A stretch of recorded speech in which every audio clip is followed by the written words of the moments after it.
Hello friends, एक और अध्याय में आप सभी का स्वागत है। आज अध्याय 16 में हम जानेंगे कि असली ज्ञान क्या होता है। क्या असली ज्ञान वो होता है जो हम एग्ज़ाम में लिख कर आ जाते हैं? क्या असली ज्ञान ये होता है कि किसी एग्ज़ाम को निकाल कर या ज्ञान को पाकर हम नौकरी पा लेते हैं? एग्ज़ाम में नौकरी पा लेने में क्या ज्ञान का असली महत्व पता चलता है? भारत में आप जिस तरह से देखते हैं कि लोग किसी एग्ज़ाम को पास करके नौकरी को पाकर पढ़ाई छोड़ देते हैं, किताबों से दोस्ती तोड़ देते हैं और किताबों से दूर दूर होने की वजह से उन्हें वो ज्ञान नहीं मिल पाता जिसकी आज बात हो रही है। आज बात हो रही है सच्चे ज्ञान की। आज बात हो रही है उस ज्ञान की जिसे हर मनुष्य को जानने की ज़रूरत है कि मैं कौन हूँ, मैं क्या कर सकता हूँ, मनुष्य की अंदरूनी कमज़ोरियाँ क्या है, मनुष्य को अगर बाहर से लड़ना है तो उसे आंतरिक रूप से कैसे मजबूत होने की ज़रूरत है। आप कह रहे होंगे ये सब तो दर्शन के सवाल हैं। जी हाँ, हमें दर्शन पर ही जोर देने की ज़रूरत है ताकि हम बाहरी तौर पर भी अच्छे से लड़ सकें। क्योंकि अगर हम आंतरिक रूप से मजबूत नहीं होंगे तो हमें बाहरी तौर पर भी अंधविश्वास, पाखंड और धर्म के नाम पर अधर्म देखने को मिलेगा। आज हम जिस बुक की बात कर रहे हैं उस बुक का नाम है सोफ़ी का संसार, जिसे जॉस्टिन गॉर्डर ने लिखा है।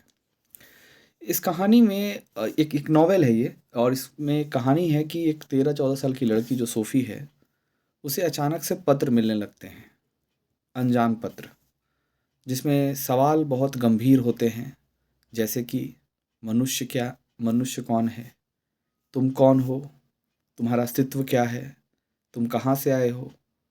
और इस तरह के सवालों से शुरू करते हुए इसमें वेस्टर्न फ़िलॉसफ़ी और ईस्टर्न फ़िलॉसफ़ी के मिलन को दिखाया गया है।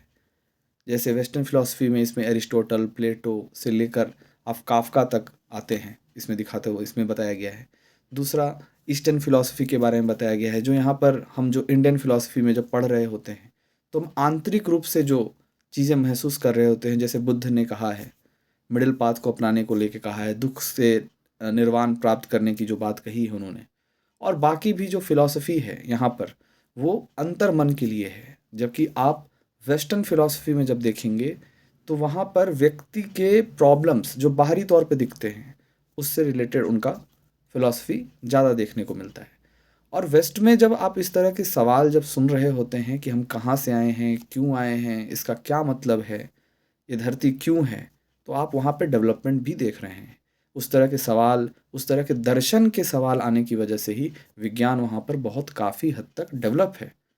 आज नोबेल प्राइज़ आप ज़्यादातर जब देखेंगे साइंस में, तो आप डीएनए पर काम करते हुए लोगों को ज़्यादा देख रहे होंगे, ठीक है?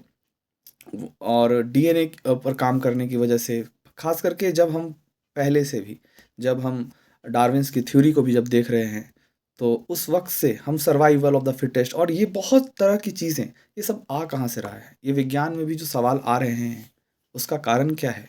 इसका कारण है वेस्टर्न फ़िलॉसफ़ी, वेस्टर्न फ़िलॉसफ़ी के सवाल। तो यानी कि अगर किसी समाज का निर्माण अगर बहुत बेहतर तरीके से करना है, तो उसके समाज का दर्शन भी सही होना चाहिए। अगर दर्शन आपके समाज का सही नहीं है, तो या तो आप गलत समाज में रह रहे हैं या फिर आप गलत दर्शन की पढ़ाई कर रहे हैं। और कोई भी धर्म आप उठाकर देखेंगे, जब आप किसी भी धर्म की वास्तविक दर्शन को जब पढ़ेंगे, तो आपको लोक धर्म, जो हम आस-पास में लोक धर्म देख रहे होते हैं, उसमें वो बहुत ज़्यादा फासला देखने को आपको मिलता है, और जिस वजह से अधर्म, अंधविश्वास ज़्यादा फैलता है।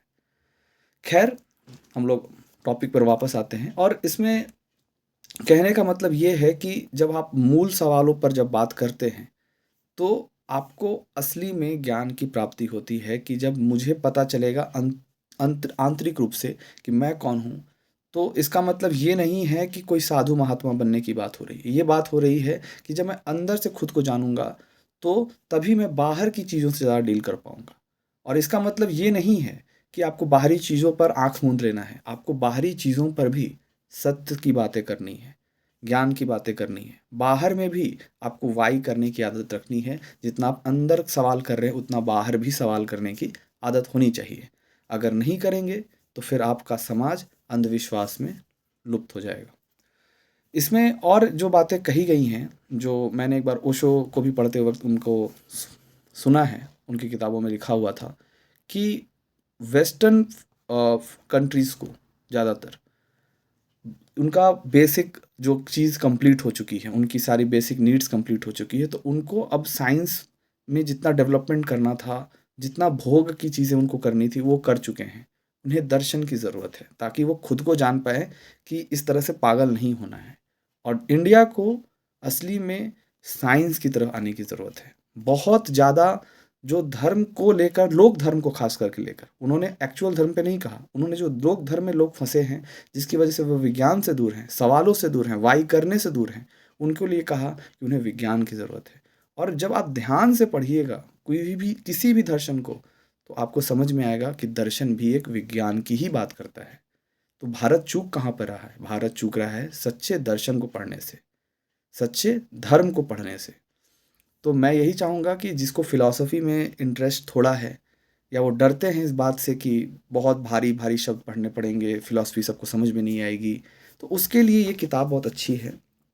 वो इसमें बहुत अच्छे सिंपलर फॉर्म में फ़िलॉसफ़ी को बहुत अच्छे तरीके से समझाया गया है, कहानी के माध्यम से समझाया गया है।